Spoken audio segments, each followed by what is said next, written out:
Urdu audio books .com پر آپ سن رہے ہیں سیرت سرور عالم صلی اللہ علیہ وآلہ وسلم، جلد دوئم، تالیف مولانا سید ابو العلا مودودی، آواز وجیح احمد صدیقی، پروڈیوسر اظہر نیاز، باب ششم، فصل چہارم، حصہ 20، آخرت پر ایمان لانے کی دعوت۔ اسلامی دعوت کا چوتھا نقطہ یہ تھا کہ لوگ آخرت پر ایمان لائیں۔ یہ محض ایک مختصر سا نقطہ نہ تھا، بلکہ اس میں بہت سی اہم حقیقتیں شامل تھیں جنہیں تسلیم کرنے کا نام ایمان بالآخرہ تھا۔ اول یہ کہ دنیا میں انسان غیر ذمہ دار بنا کر نہیں چھوڑ دیا گیا ہے کہ یہاں جو کچھ بھی وہ چاہے کرتا رہے، کوئی اس سے باز پرس کرنے والا نہ ہو، بلکہ یہ دنیا دارالامتحان ہے جس میں انسان آزمائش کے لیے بھیجا گیا ہے، اور جو کچھ بھی وہ یہاں کرتا ہے اس کی جواب دہی اسے اللہ تعالیٰ کے سامنے کرنی ہوگی۔ دویم یہ کہ اس جواب دہی کے لیے اللہ تعالیٰ نے ایک خاص وقت مقرر کر رکھا ہے۔ نوع انسانی کو دنیا میں کام کرنے کے لیے جتنی مہلت دینے کا اللہ فیصلہ فرما چکا ہے، اس کے ختم ہونے پر قیامت برپا ہوگی، جس میں یہ سارا نظام عالم درہم برہم ہو جائے گا۔ اس کے بعد ایک دوسرا نظام عالم قائم کیا جائے گا، اور ابتدائے آفرینش سے قیامت تک جتنے انسان گزر چکے ہوں گے وہ سب بیک وقت زندہ ہو کر اثر نو اس عالم میں اٹھائے جائیں گے۔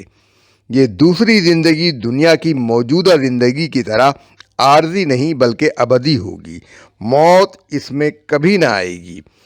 سوم یہ کہ اس وقت تمام اگلے پچھلے انسانوں کو جمع کر کے اللہ تعالیٰ کی عدالت میں پیش کیا جائے گا، اور وہاں ہر شخص کو اپنی انفرادی حیثیت میں ان اعمال کی جواب دہی کرنی ہوگی جو اس نے خود اپنی ذمہ داری پر دنیا میں کیے ہوں گے۔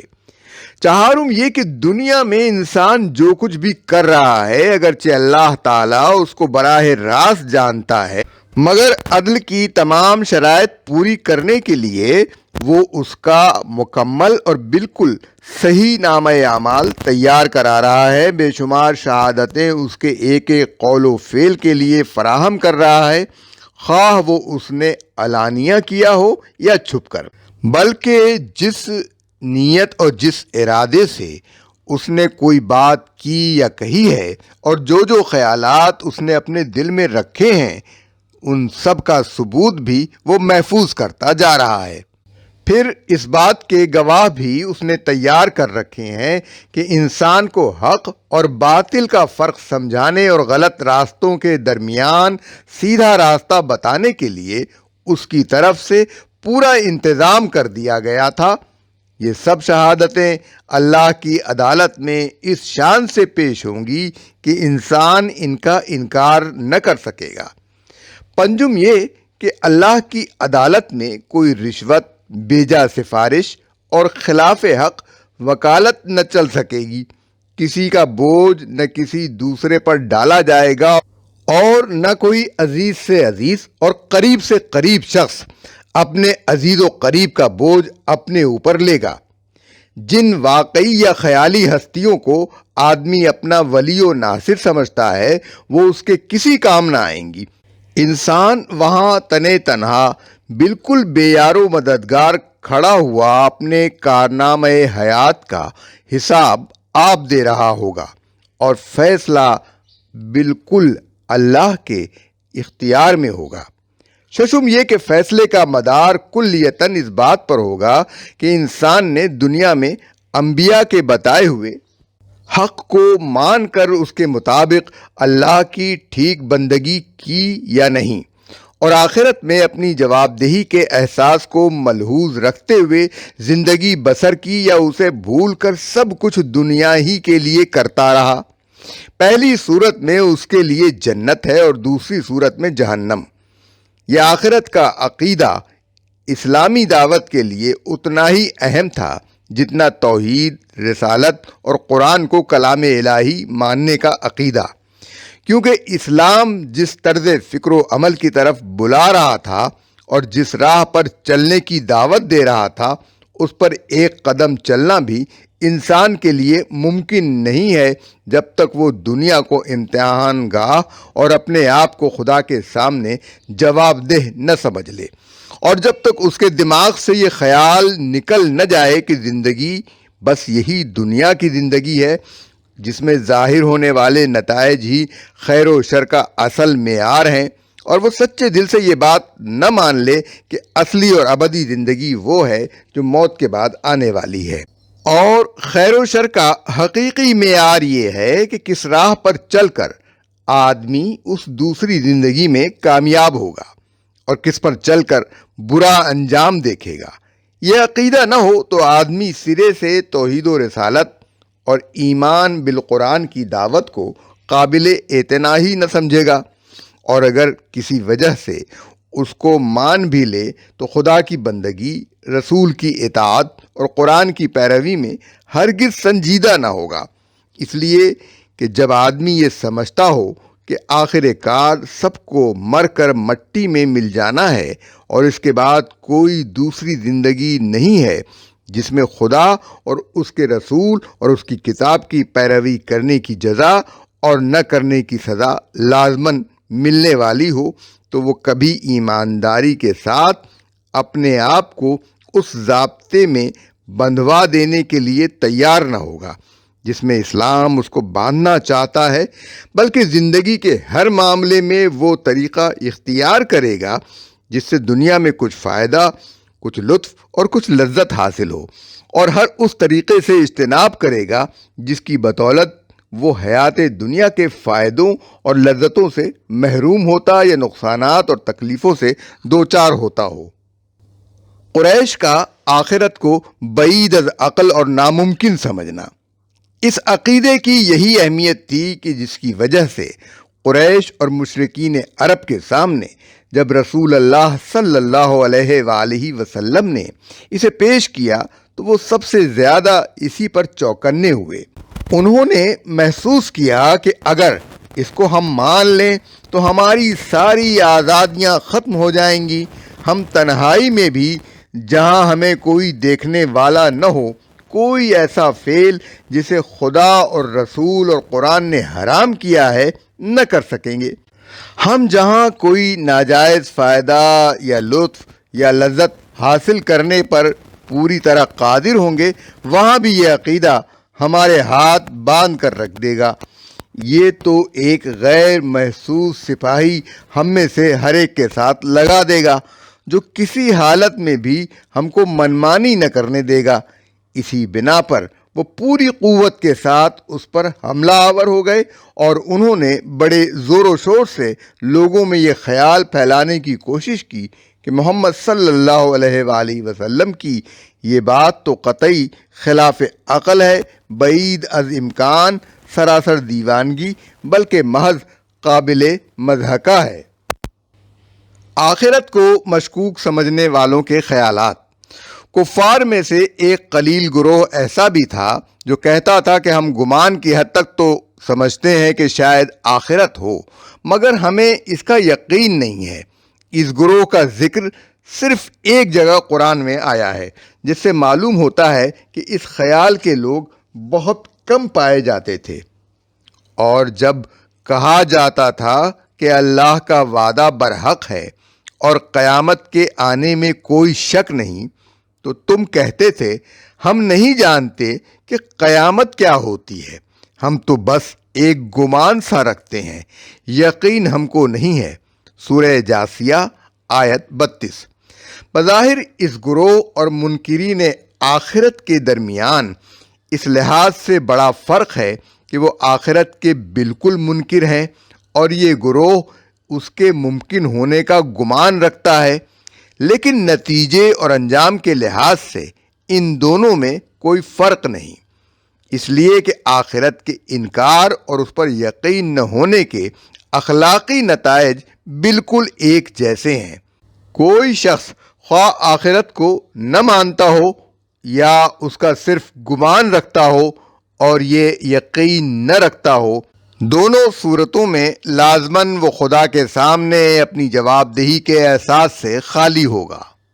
اور یہ عدم احساس اس کو لازماً فکر و عمل کی گمراہیوں میں مبتلا کر کے رہے گا۔ صرف آخرت کا یقین ہی دنیا میں آدمی کے رویے کو درست رکھ سکتا ہے۔ یہ اگر نہ ہو تو شک اور انکار دونوں اسے ایک ہی طرح کی غیر ذمہ دارانہ روش پر ڈال دیتے ہیں، اور چونکہ یہی غیر ذمہ دارانہ روش آخرت کی ناکامی کا اصل سبب ہے، اسی لیے دوزخ میں جانے سے نہ انکار کرنے والا بچ سکتا ہے، نہ یقین نہ رکھنے والا۔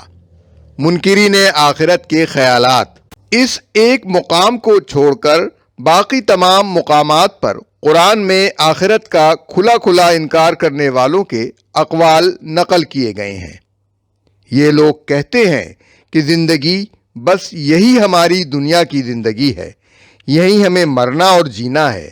اور گردش ایام کے سوا کوئی چیز نہیں جو ہمیں ہلاک کرتی ہو۔ در حقیقت اس معاملے میں ان کے پاس کوئی علم نہیں ہے، یہ محض گمان کی بنا پر یہ باتیں کرتے ہیں، اور جب ہماری واضح آیات جو آخرت پر دلالت کرتی ہیں انہیں سنائی جاتی ہیں تو ان کے پاس کوئی حجت اس کے سوا نہیں ہوتی کہ اٹھا لاؤ ہمارے باپ دادا کو اگر تم سچے ہو۔ سورہ جاثیہ آیات 24 اور 25۔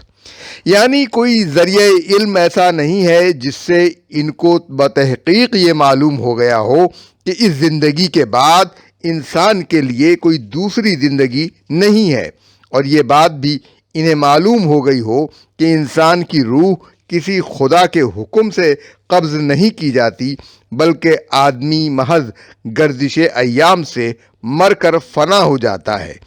منکرین آخرت یہ باتیں کسی علم کی بنا پر نہیں بلکہ محض گمان کی بنا پر کرتے ہیں۔ علمی حیثیت سے اگر وہ بات کریں تو زیادہ سے زیادہ جو کچھ کہہ سکتے ہیں وہ بس یہ ہے کہ ہم نہیں جانتے کہ مرنے کے بعد کوئی زندگی ہے یا نہیں، لیکن یہ ہرگز نہیں کہہ سکتے کہ ہم جانتے ہیں کہ اس زندگی کے بعد کوئی دوسری زندگی نہیں ہے۔ اسی طرح علمی طریقے پر وہ یہ جاننے کا دعویٰ نہیں کر سکتے کہ آدمی کی روح خدا کے حکم سے نکالی نہیں جاتی ہے، بلکہ انسان محض اسی طرح مر کر ختم ہو جاتا ہے جیسے ایک گھڑی چلتے چلتے رک جاتی ہے۔ زیادہ سے زیادہ جو کچھ وہ کہہ سکتے ہیں وہ صرف یہ ہے کہ ہم ان دونوں میں سے کسی کے متعلق یہ نہیں جانتے کہ فی الواقع کیا صورت پیش آتی ہے۔ اب سوال یہ ہے کہ جب انسانی ذرائع علم کی حد تک زندگی بعد موت کے ہونے یا نہ ہونے اور قبض روح واقع ہونے یا گردش ایام سے آپ ہی آپ مر جانے کا یکساں احتمال ہے، تو آخر کیا وجہ ہے کہ یہ لوگ امکان آخرت کے احتمال کو چھوڑ کر حتمی طور پر انکار آخرت کے حق میں فیصلہ کر ڈالتے ہیں؟ کیا اس کی وجہ اس کے سوا کچھ اور ہے کہ دراصل مسئلے کا آخری فیصلہ وہ دلیل کی بنا پر نہیں بلکہ اپنی خواہشات کی بنا پر کرتے ہیں، چونکہ ان کا دل یہ نہیں چاہتا کہ مرنے کے بعد کوئی زندگی ہو، اور موت کی حقیقت نیستی اور عدم نہیں بلکہ خدا کی طرف سے قبض روح ہو، اس لیے وہ اپنے دل کی مانگ کو اپنا عقیدہ بنا لیتے ہیں اور دوسری بات سے انکار کر دیتے ہیں۔ یہ کہتے ہیں کیا جب ہم مر کر مٹی ہو جائیں گے اور ہڈیوں کے پنجر بن کر رہ جائیں گے تو ہم کو پھر زندہ کر کے اٹھایا جائے گا؟ ہم نے بھی یہ وعدے بہت سنے ہیں اور ہم سے پہلے ہمارے باپ دادا بھی سنتے رہے ہیں، یہ محض افسانہ ہائے پارینہ ہیں۔ سورہ مومنون آیات 82 اور 83۔ اور اگر تمہیں تعجب کرنا ہے تو تعجب کے قابل لوگوں کا یہ قول ہے کہ جب ہم مر کر مٹی ہو جائیں گے تو کیا ہم نئے سرے سے پیدا کیے جائیں گے؟ یہ وہ لوگ ہیں جنہوں نے اپنے رب سے کفر کیا ہے۔ سورہ رعد آیت 5۔ یعنی ان کا آخرت سے انکار اور اسے بعید از امکان سمجھنا دراصل خدا سے اور اس کی قدرت اور حکمت سے انکار ہے۔ یہ صرف اتنا ہی نہیں کہتے کہ ہمارا مٹی میں مل جانے کے بعد دوبارہ پیدا ہونا غیر ممکن ہے، بلکہ ان کے اسی قول میں یہ خیال بھی پوشیدہ ہے کہ معاذ اللہ وہ خدا عاجز و درماندہ اور نادان و بے خرد ہے جس نے ان کو پیدا کیا ہے۔ منکرین لوگوں سے کہتے ہیں، ہم بتائیں تمہیں ایسا شخص جو خبر دیتا ہے کہ جب تمہارے جسم کا ذرہ ذرہ منتشر ہو چکا ہوگا اس وقت تم نئے سرے سے پیدا کر دیے جاؤ گے۔ نہ معلوم یہ شخص اللہ کے نام سے جھوٹ گھڑتا ہے یا اسے جنون لاحق ہے۔ سورہ سبا آیات 7 اور 8۔ قریش کے سردار قطعی طور پر رسول اللہ صلی اللہ علیہ وآلہ وسلم کو جھوٹا کہہ دینے کی ہمت نہ رکھتے تھے، کیونکہ پوری قوم آپ کو صادق القول جانتی تھی اور کبھی ساری عمر کسی نے آپ صلی اللہ علیہ وآلہ وسلم کی زبان سے کوئی جھوٹی بات نہ سنی تھی۔ اس لیے وہ لوگوں کے سامنے اپنا الزام اس شکل میں پیش کرتے تھے کہ یہ شخص موت کے بعد زندگی جیسی انہونی بات زبان سے نکالتا ہے تو لا محالہ اس کا معاملہ دو حال سے خالی نہیں ہو سکتا، یا تو معاذ اللہ یہ شخص جان بوجھ کر ایک جھوٹی بات کہہ رہا ہے یا پھر یہ مجنون ہے۔ لیکن یہ مجنون والی بات بھی اتنی ہی بے سر و پا تھی جتنی جھوٹ والی بات، اس لیے کہ کوئی عقل کا اندھا ہی ایک کمال درجے کے عاقل و فہیم آدمی کو مجنون مان سکتا تھا۔ یہی وجہ ہے کہ اللہ تعالیٰ نے اس بیہودہ بات کے جواب میں کسی استدلال کی ضرورت محسوس نہ فرمائی اور کلام صرف ان کے اس اچنبھے پر کیا جو موت کے بعد زندگی کے امکان پر وہ ظاہر کرتے تھے۔ یہ لوگ کہتے ہیں، کیا واقعی ہم قبروں سے پھر واپس لائے جائیں گے؟ کیا جب ہم کھوکھلی بوسیدہ ہڈیاں بن چکے ہوں گے؟ کہنے لگے، یہ واپسی تو بڑے گھاٹے کی ہوگی۔ سورہ نازعات آیات 10 تا 12۔ یعنی جب ان کو جواب دیا گیا کہ ہاں ایسا ہی ہوگا تو وہ مذاق کے طور پر آپس میں ایک دوسرے سے کہنے لگے، یارو اگر واقعی ہمیں پلٹ کر دوبارہ زندگی کی حالت میں واپس آنا پڑا تو ہم مارے گئے، اس کے بعد تو پھر ہماری خیر نہیں۔ اور وہ کہتے تھے، کیا جب ہم مر کر خاک ہو جائیں گے اور ہڈیوں کے پنجر بن کر رہ جائیں گے تو پھر اٹھا کھڑے کیے جائیں گے؟ اور کیا ہمارے وہ باپ دادا بھی اٹھائے جائیں گے جو پہلے گزر چکے ہیں؟ اے نبی صلی اللہ علیہ وآلہ وسلم، ان لوگوں سے کہو، یقیناً اگلے اور پچھلے سب ایک دن ضرور جمع کیے جانے والے ہیں جس کا وقت مقرر کیا جا چکا ہے۔